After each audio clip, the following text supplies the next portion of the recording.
obviamente, martes, medianoche.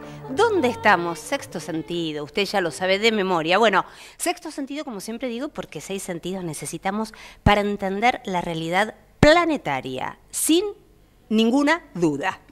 Y 6 sentidos seguro también para ver cómo están las cuestiones nuestras de la vida diaria, entre ellas los asuntos tributarios. Usted sabe bien que se está hablando de una reforma tributaria. La pregunta es necesaria, no es necesaria? ¿En qué nos va a beneficiar? Se supone que la mayoría de las cosas, o no tanto. Para eso lo tengo al mejor. De verdad, uno de los más prestigiosos tributaristas de la República Argentina. Él es César Litvin, usted lo conoce seguramente. César, gracias de verdad por estar acá en Sexto Sentido. Es un gusto estar acá y tratando de esclarecer un tema tan complejo. Sí. Y que a la gente le duele, porque a todos le duele pagar impuestos. Sí. Entonces, cuando viene una reforma, tratan de ver en qué me afecta, ¿no? Claro, el temor. ¿No? A ver, lo primero, hay varias cuestiones, César, para hablar contigo, como siempre, para uno aprender. Pero, a ver, número uno, ¿es necesaria una reforma tributaria? Porque se ha venido hablando mucho de esto.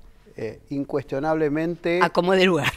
Es una asignatura pendiente, lo vengo diciendo de esta forma hace varios años.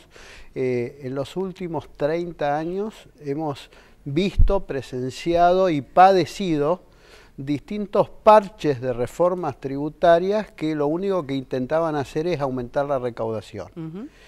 Y es así como nos llenamos de impuestos, estamos desbordados de impuestos y con impuestos que son muy distorsivos y que afectan la actividad económica, como el impuesto al cheque, como lo hemos hablado en otros programas tuyos, el impuesto a las exportaciones, ganancias cuando no mide bien la inflación con la capacidad económica, con el ajuste por inflación. Y los impuestos provinciales como ingresos brutos, sellos, impuestos municipales. Entonces, es la oportunidad histórica que tenemos de llegar a un sistema tributario que sea eficiente, que sea una herramienta para lograr un desarrollo económico. Y yo creo que esta reforma apunta a eso. Después veremos si apuntaron bien. Yo tengo algunas opiniones, algunas buenas y algunas quizás no tan buenas, pero forma parte del debate y del disenso. Seguro, claro, el debate que además, bueno, se va a dar obviamente en el Congreso, pero que está bueno, digamos, personas como vos, que vos sos un especialista en esto, la opinión tuya es absolutamente relevante. Solo un criterio que sé que lo has dicho en varias oportunidades, somos uno de los países del mundo con mayor presión tributaria. Sí, claro. ¿No? Y la presión tributaria hay que medirla no solamente por lo que paga el contribuyente, sino de lo que recibe también a cambio. Claro. Entonces, si en los países escandinavos pagan mucho impuesto, más que nosotros, pero reciben muchísimo. El pago de impuestos y la carga fiscal tiene que ver con lo que ellos llaman la teoría del bienestar de la gente. Claro. Entonces tienen buena seguridad social, tienen buena salud, obviamente la seguridad es diferente, entonces el contribuyente que paga mucho después no tiene que pagar ni medicina, claro, ni seguridad, educación, ni nada. Entonces es como que el precio vale, ¿no? Se compensa. Acá venimos en los últimos años, 3 décadas, pagando cada vez más, porque la presión fiscal en el 80 era el 17%. 17%. Sí, del PBI. Mira vos. Y cerramos el 2016 en el 36%. 36. Impresionante. Entonces, el aumento. Es importante. Sí, sí. Con lo cual, digo, y esa medición es parcial porque es la medición genérica y global. Si medimos solo sobre los que pagan, es mucho más que el 36. ¿Qué punto tan importante antes de entrar en cuestiones más de la reforma de la cual se está hablando? Uno escucha mucho a gente, a un montón de ciudadanos decir, la verdad que a veces yo me siento el bobo de la película, porque yo pago impuestos y uno se entera, por ahí mucha gente que de repente se mueve de manera absolutamente informal y no paga. Esto es un tema también importante. Es muy importante y también tiene que ver con la alta presión fiscal que hace que el que esté afuera del pago de impuestos compita deslealmente Claro. con los que están pagando. Entonces se distorsiona el mercado también. Seguro. No es lo mismo, siendo tan alto el precio de la presión fiscal, Sí. no es lo mismo un precio con impuestos o sin impuestos. Exactamente. Tenemos un 21 de IVA, tenemos, depende de la actividad, un 5 o 6% de ingresos brutos, tenemos impuestos municipales, o sea, el que está en regla, compitiendo con alguien que no paga impuestos, no lo puede hacer. Convengamos que igual, César, esto está siendo de cualquier manera cada vez más una dificultad grande para el contribuyente que no, digamos, no es contribuyente, que casi que va de impuestos, porque hoy por hoy los sistemas informáticos, vos hablaste de la década del 80, obviamente no son, en la década del 80 no había directamente sistema informático, hoy está muy avanzado. En la década del 80 recuerdo haber ido a organismos de la DGI que no alcanzaban las sillas. Claro, mira vos. Y hoy tienen la mejor tecnología. Claro. Y eso les permite detectar y captar mucho más evasión. Están haciendo una gran campaña bajando la evasión. No la están eliminando todavía, pero todos los sistemas informáticos hacen que tengan la base de datos de toda la intimidad del contribuyente, claro. con lo cual es muy difícil. Y ahora se le agregó, a partir de este año, lo que le viene de afuera. Claro. Con lo cual diría prácticamente como que es imposible. Está radarizada 99%. la intimidad económica de cada persona. Además, una cosa me parece interesante, César, que cuando un país baja la evasión tributaria, realmente se benefician todos los ciudadanos. Sí, claro. ¿No? Es un beneficio para todos, sí, en realidad. Sí, y se perjudica al evasor. Claro. Porque le baja su premio. Sí, exactamente. Sí. Bueno, de esta reforma yo creo que es un elemento muy importante que tiene que ser enlazado con otra serie de elementos. Está la reforma tributaria, está el acuerdo con los gobernadores, que es el pacto fiscal, que es muy importante, está la reforma laboral y está la reforma previsional. Esas cuatro patas de una mesa tienen que estar bien alineadas, porque lo que se necesita buscar es competitividad, y eso se va a lograr a través de la atracción de inversiones. Esa atracción de inversiones va a generar empleo, ese empleo va a generar desarrollo, y se va dando todo un círculo virtuoso, pero tienen que estar bien alineadas todas. Dentro de ese buen alineamiento de planetas, es interesante, vos haces alusión a la reforma laboral, y no es un tema de salario, por supuesto, el salario real es una cosa, pero el costo laboral es otro, claro. Y también tenemos uno de los costos laborales más altos de la región nosotros. Sí, tenemos el más alto de la región. Directamente el más alto de la región, y estamos a nivel más arriba de OCDE hoy en día. Mirá vos. Ese costo laboral, para que la gente entienda, es el costo que sale, además del salario, las cotizaciones sociales más el impuesto a las ganancias de un trabajador. O sea, yo contrato un trabajador, le pago 100, ¿sí? ¿Cuánto me termina costando? Claro. Me termina costando mucho más de 100. La cuña fiscal, se llama cuña fiscal eso, en la Argentina está en el 34%. ¿Y en el resto del mundo? En OCDE el porcentaje es el 26%. Lo que permite, bajando, digamos, lo que dice la OCDE. Viene bajando a través de los últimos años. El país más competitivo de nuestra región es Chile, que tiene 7%. Tiene un sistema previsional diferente. Cuando se jubilan le dan mucho menos. Tiene un sistema de capitalización diferente. Pero si yo tengo que comparar ser competitivo con Chile, estoy lejísimo. Absolutamente. Bueno, esto de la cadena, ¿no? Eso influye en las inversiones, no solamente las inversiones de afuera, las inversiones de los locales. El costo de producción. El costo de producción, sí, claro, total. Sí, obviamente. Se arma toda una cadena. Se arma todo un círculo, ahí ya no es virtuoso, sino al revés. Exactamente, defectuoso. Entonces, esta reforma tributaria es imprescindible, tiene aspectos muy importantes. A ver, contame lo que vos considerás que es más importante y que te parece que está bien enfocado. Bien, está bien enfocado, por ejemplo, la posibilidad que las empresas vayan bajando la alícuota del impuesto en la medida que reinviertan las utilidades. Hoy el impuesto para las empresas es el 35%.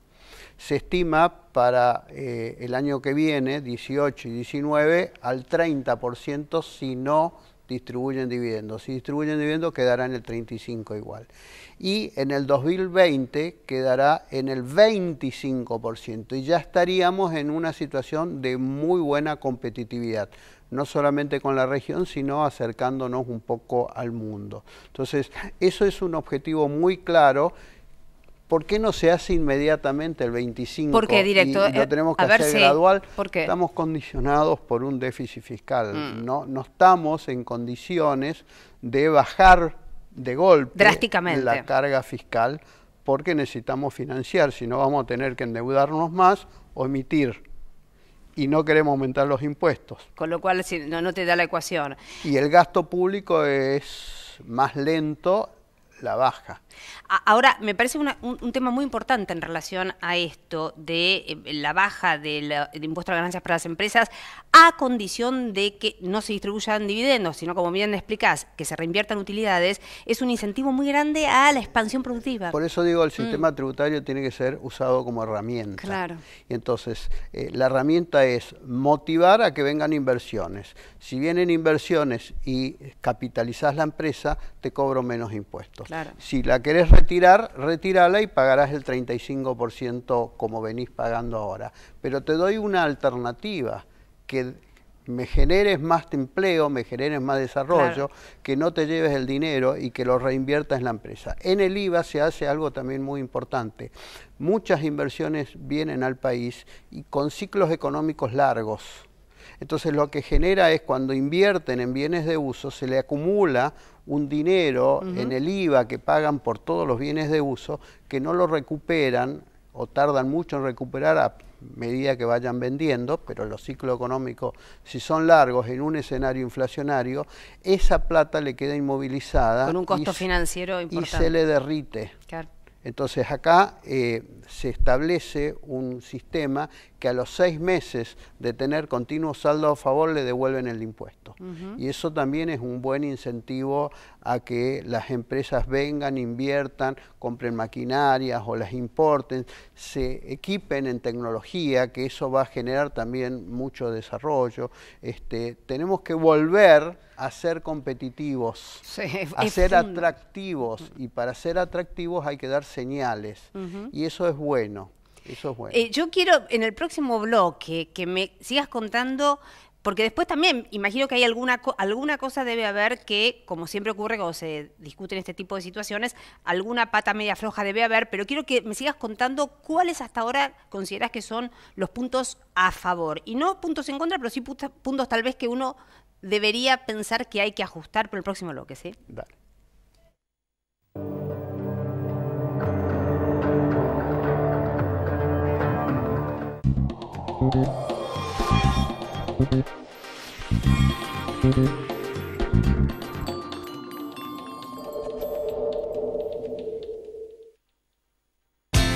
Innovación permanente, vocación por la vida, calidad sin fronteras. Bagó, ética al servicio de la salud. Qué lindo estar acá, ¿no? Sí, y viajar con los puntos después de todo un año de laburo. Mirá si fuéramos la pareja de un programa de televenta. No, juicer. Exprime frutas y vegetales enteros sin tener que pelarlos. Se ve delicioso. ¿Y por qué no lo pruebas, Claudia? Ya lo creo. Ay, no. No, menos mal que somos la pareja de Galicia. Bancogalicia.com.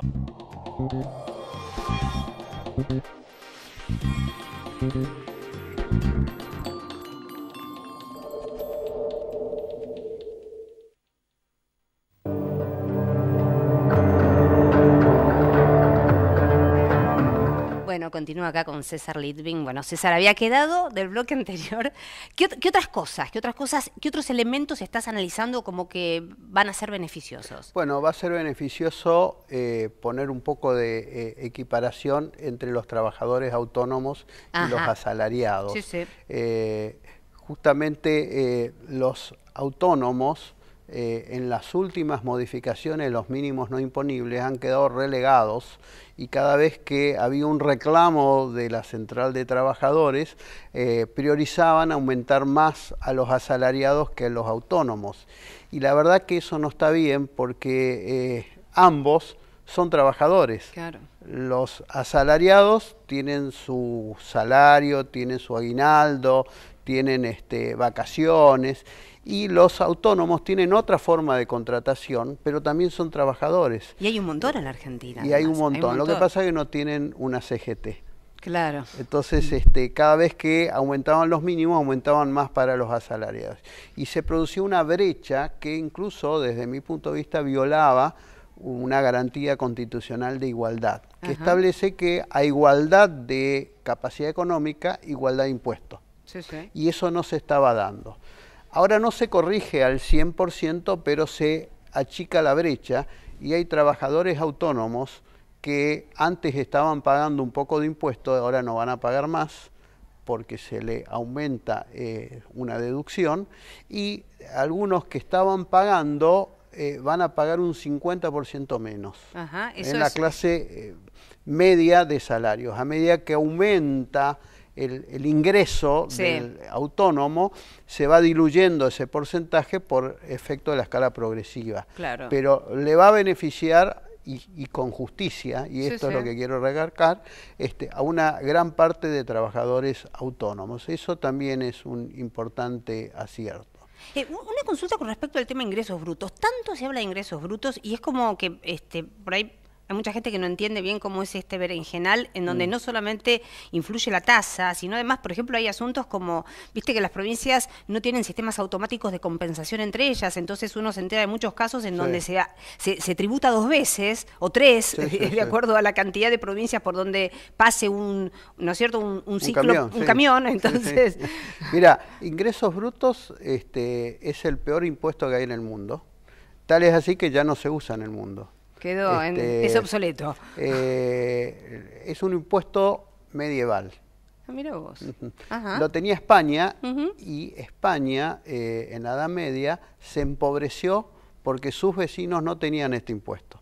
Mira vos. Se llamaba la alcabala. Nosotros lo tuvimos en el Virreinato del Río de la Plata. Después lo dejamos. ¿De aquella época viene? Después lo dejamos. Sí. Y en la década del 40, cuando toda Europa lo dejó, porque después de la Primera Guerra Mundial Europa lo tuvo, toda Europa lo dejó y lo sustituyó por el IVA, que es el mejor impuesto que hay en el sistema tributario argentino. Y en el sistema tributario en el mundo es un impuesto muy bueno desde lo técnico, desde lo dogmático, porque grava cada etapa. ¿Sí? ¿Qué pasa con ingresos brutos? En la década del 40 lo incorporamos. Cuando Europa lo dejó de usar, nosotros lo incorporamos. Bien. Y lo derogamos cuando se crea el IVA. Sí.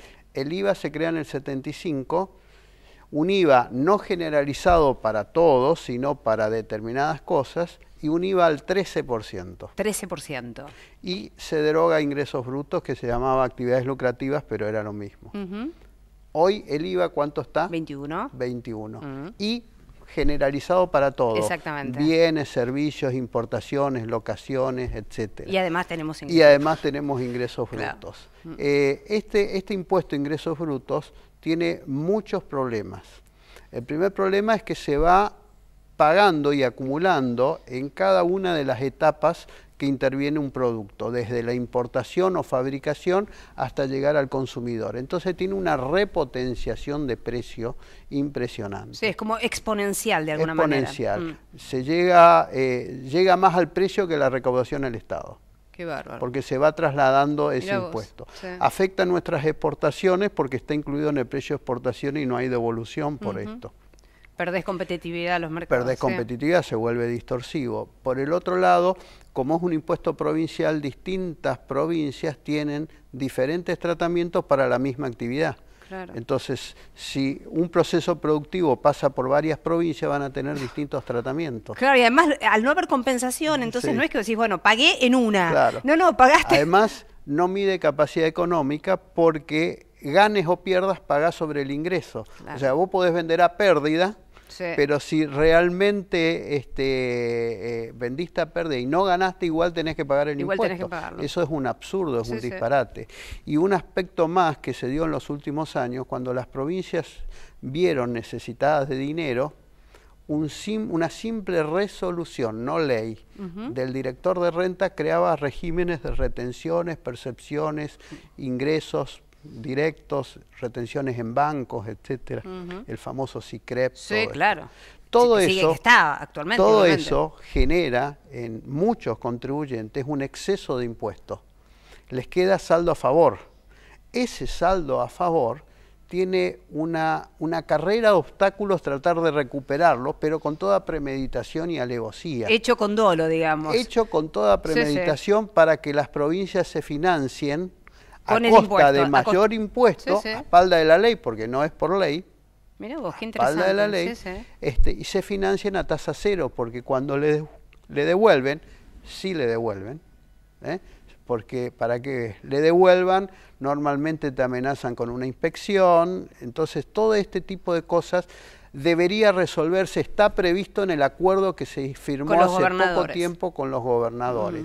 Esa parte de la reforma tributaria me parece esencial, el acuerdo con los gobernadores, para reducir en una primera etapa ingresos brutos, para eliminarlo más adelante, para devolver todos los saldos a favor en forma rápida, porque imagínate en un escenario de inflación, tener 3 años saldo a favor, ¿qué te queda? Nada. Un helado derretido en la mano. Claro, exactamente. El cucurucho. El cucurucho, ni siquiera, mira, y blando además. Y blando, entonces eso es dinero, Sí, eso es dinero obvio. inmovilizado que lo está usando el sector público y que le quita al sector privado posibilidad de inversión, de nuevos proyectos, etcétera. Entonces es una sobrecarga que debería poder estimarse, porque eso aumenta más la presión fiscal.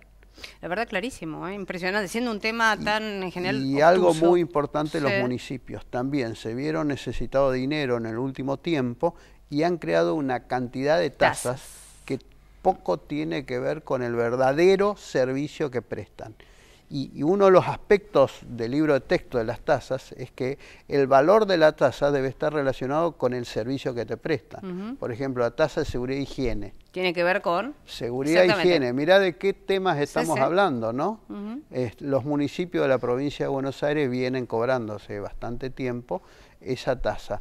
Y para las empresas en función de las ventas, que nada tiene que ver con el costo del servicio. En este pacto fiscal se establece con mucha claridad que los municipios deberían dejar de cobrar así, de esa forma, estas tasas. Esperemos que todo esto salga bien finalmente, no digo que se vote así, porque la verdad que explicado de esta manera es beneficioso, realmente es beneficioso. El acuerdo fiscal es, yo diría, para mí, mucho más importante que la reforma tributaria a nivel nacional, porque el cálculo que se estima, si todos hacen bien los deberes, es que en 5 años la presión fiscal disminuiría un 2,5% por ese acuerdo. Más un 1,5% a nivel nacional, estamos en un 4%. Que es un montón. Cuando año a año, en los últimos 30 años, lo único que se ha hecho es aumentar la presión fiscal. Puede ser que a la gente todavía no le llegue esa baja, pero lo que tiene que tener claro es que la tendencia es a la baja y que no va a haber más aumento de la presión fiscal en los próximos 5 años. Contame, César, por favor, a ver, ¿ves alguna pata medio floja en todo esto? ¿Alguna floja, inconsistencia? Más que floja no me gusta a mí, Sí. Lo he dicho muchas veces y hace tiempo, el polémico tema de la renta financiera. A ver, explicar un poquito, porque yo lo he dicho también en el programa miles de veces hablando del tema del mercado de capitales, que me parece, o sea, penalizás el ahorro, que es lo que no tenemos, y Claro. penalizás un mercado que no existe. Sí. Hay que aclarar que la renta financiera encabeza las empresas que hacen LEVAC, títulos públicos Esa ya o está hace cualquiera, rato. están Claro. totalmente Sí, grabadas. sí. Lo que queda es un pedacito de renta financiera que no está grabada hoy en día y que se la va a grabar, y eso yo no estoy de acuerdo, se la va a grabar porque de alguna manera se justifica la gravabilidad que si el trabajo paga impuestos, porque no va a pagar impuestos a la especulación. Ese es el fundamento de la gravabilidad. ¿Qué digo yo? El sistema tributario, vuelvo a decirlo, tiene que ser usado como una herramienta para motivar o desmotivar conductas. Entonces, ¿qué quiero hacer? quiero que la gente ahorre más que el consumo. Claro. Ese ahorro lo ponga en un plazo fijo o financia el Estado. Entonces le tengo que dar un premio, el premio es la exención. ¿Y qué gano con eso? Logro eficiencia en el sistema económico, porque si la gente deposita su dinero en bancos, el banco lo devuelve a través de créditos a los emprendedores. Y entonces esto es muy importante. Si quiero financiar al Estado, lo tengo que financiar con alguna motivación. Si yo grabo esto, sí, estoy desmotivando. Claro, yo lo veo también claro, ¿no? Como así como uno ve claro los beneficios, esto es como una incongruencia. Además el tema, se habló del tema de los bonos, lo cual es como un poco penalizar a la propia deuda argentina. Se da una situación injusta. Incentivan el ahorro en bonos brasileros que no está grabado por ganancias y los bonos argentinos pasan a estar grabados por ganancias. Eso hay que corregirlo. Y es impresionante esto que estás diciendo, lo último. Claro. O sea, los bonos brasileños no pagan y los argentinos pasarían a pagar. Por un convenio de doble imposición con Brasil. Mira vos. Pero es un contrasentido. Yo creo que, si vos me preguntás, yo no grabaría ni los plazos fijos ni los títulos públicos. Claro, como siempre, y claro que me ponen la música hace como un minuto seguido.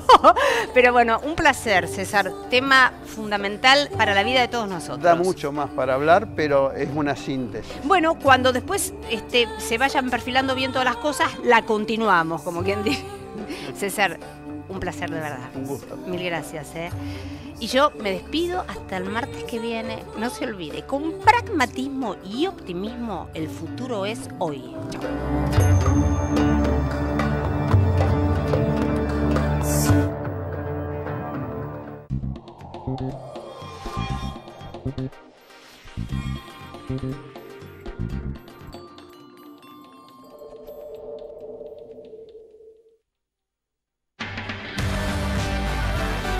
Desarrollando talento, desarrollamos futuro. Juntos estamos transformando la educación de la ciudad. Vamos, Buenos Aires.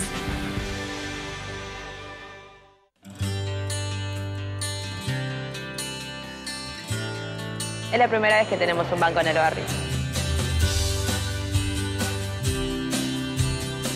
Ahora me depositan mi sueldo en mi nueva caja de ahorro. En Piletones ya integramos al sistema financiero a más de 1000 familias. Por eso, en cada uno de los núcleos de inclusión y desarrollo de oportunidades que construye el gobierno de la ciudad, habrá una sucursal del banco. Y así, seguiremos cumpliendo más sueños. El banco es fundamental.